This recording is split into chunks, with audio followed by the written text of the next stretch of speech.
Yo llegué a Comitán ya a trabajar en 1900, a fines de 1968, principios de 1969, con un proyecto de Milwaukee Public Museum que dirigía el arqueólogo Esteban Borgegui.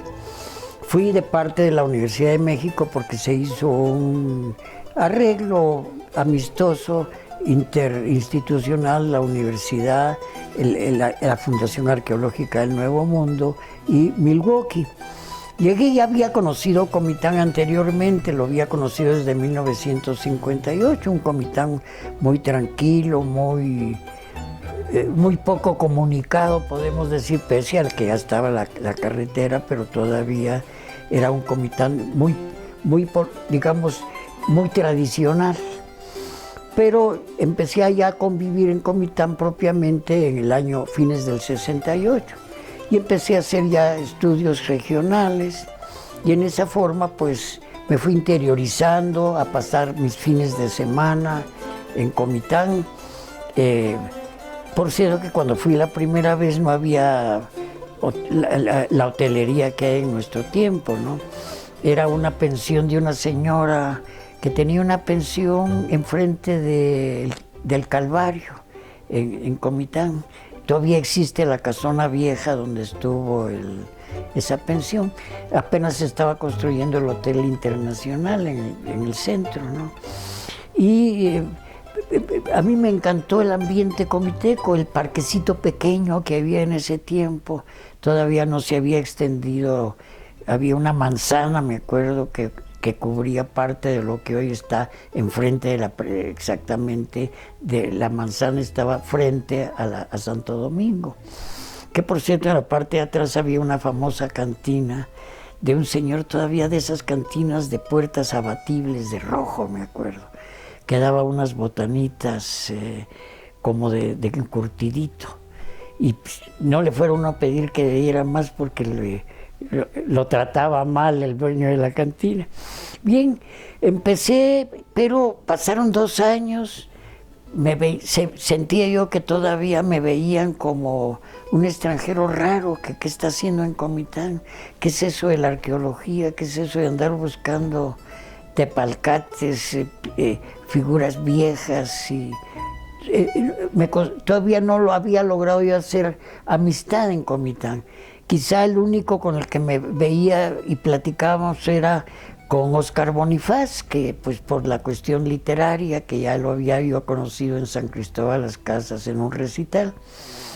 Entonces dije, yo tengo que hacer algo que no solo se trata de que aquí estoy, sino de que vean que estoy interiorizado, que me gusta Comitán, pero el gusto es parte del estudio de un lugar. Uno va queriendo un lugar mientras más lo conoce. Y por supuesto encontré en el archivo había encontrado más bien en el archivo de don Fernando Castañón, tío Fernando, como le decíamos con mucho cariño. Todavía viviendo don Fernando, me invitaba a que yo fuera a trabajar al archivo y me recordé que había una carpeta que decía documentos, culto a San Caralampi, origen, Comitán. Entonces regresé al archivo y ya era el archivo público del Estado, ya había fallecido don Fernando. Entonces recopilé los documentos, los copié y entonces hice rápidamente una introducción. Los documentos hablaban por sí mismos y dije, voy a esperarme a la entrada de Flores para poder saber bien de qué se trata mucho de lo que hablan los documentos. Y me quedé, ha de haber sido en el 86 por ahí, me quedé viendo en la entrada de Flores, en una entrada todavía con mucho carácter religioso. Me acuerdo que así lo describo yo, un grupo al frente de diablitos y de muertes. Por supuesto, el culto se inicia con el cólera, con la peste del cólera, pues que va al frente de una entrada de Flores, la muerte y los diablos que se llevan a los pecadores. Y atrás el contingente, básicamente Tojolabal, con sus flores parásitas, en fin, sus productos que van a vender a la misma feria, los cargamentos de flores que llevan. Después de los diablitos iba la imagen.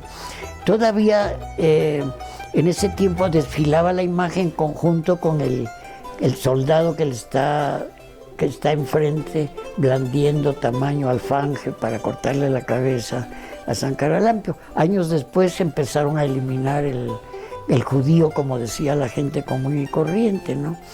Entonces me tocó ver ya los primeros que se disfrazaban, pero se disfrazaban en forma muy sencilla, podemos decir. Uno que iba disfrazado de la estatua de Cuauhtémoc en la Reforma de México, otro que iban disfrazados de monos, de animales, de tigres, pero era una entrada de flores, podemos decir, hasta muy familiar, muy de acuerdo al tipo de ambiente comitecos que se respiraba en ese tiempo. Pues entonces armé el librito, más que todo para darme a conocer y que me tuvieran confianza en la ciudad de Comitán. Y por supuesto, cuando salió el libro me lo publicó Andrés Fábregas Puig, me hizo el prólogo y me dio, me acuerdo, 100 ejemplares. Y estos 100 ejemplares los distribuyó en las tiendas, en las cantinas, cosa muy importante, por lo que es la conversación comiteca, que en gran parte en las cantinas se habla de muchas cosas, y sobre todo en ese tiempo había muchachos poetas, jóvenes pintores, que pues la cantina era el lugar de conversación. En esos lugares fui repartiendo el libro y eso pues me abrió mucho las puertas. Logré hacer amistades en Comitán, y ese podemos decir que es el inicio y el origen del libro, el aportar algo a una población donde sabía yo que iba a vivir y a tener una propiedad el resto de mi vida, ¿no?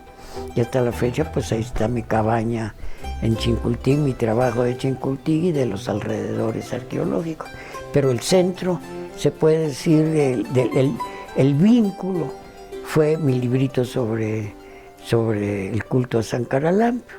Después han salido otros trabajos importantes, sobre todo para que se vean los cambios que la entrada de flores ha tenido. Hay un trabajo muy interesante de Jacinto Lalo, el arqueólogo, que hizo una descripción como unos 15 años después que yo la hice.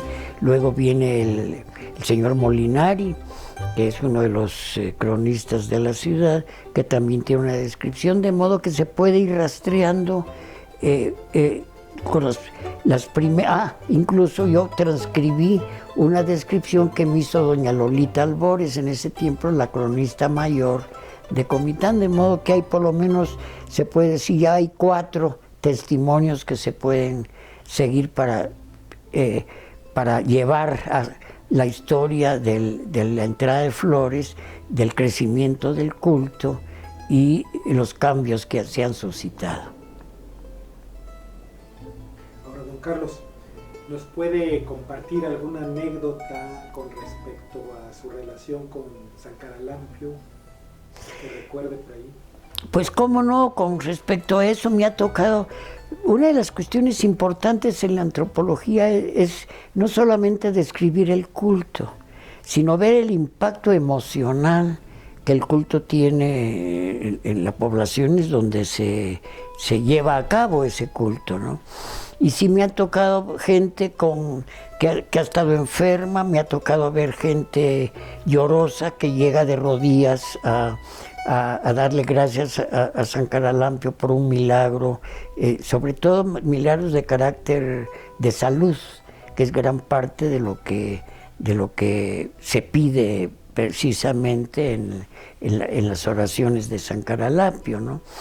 Y me tocó una persona en la colonia Hidalgo, 5 hijos que son, como le hizo el milagro, parece que la persona, la esposa, tenía fama de ser que estaba estéril, o él era el estéril, pero le echaba la culpa a la esposa. De repente empezaron a llegar los hijos, y tuvo 5 hijos varones, Caralampio I, Caralampio II, Caralampio III, entonces hay hasta 5 Caralampios. Hasta la fecha todavía saludo a Dios Caralampio I, a Dios Caralampio II, ¿no? Es decir, ve uno pues cómo se entrecruza el sentimiento popular con el aspecto propiamente oficial religioso, que muchas veces es el que pasa en segundo término. Lo que queda es lo que la persona, digamos, siente por el santo patrón, por la imagen misma, ¿no? Y ahí es donde entra el asunto de que la imagen representa y es para muchas gentes el santo mismo, ¿no?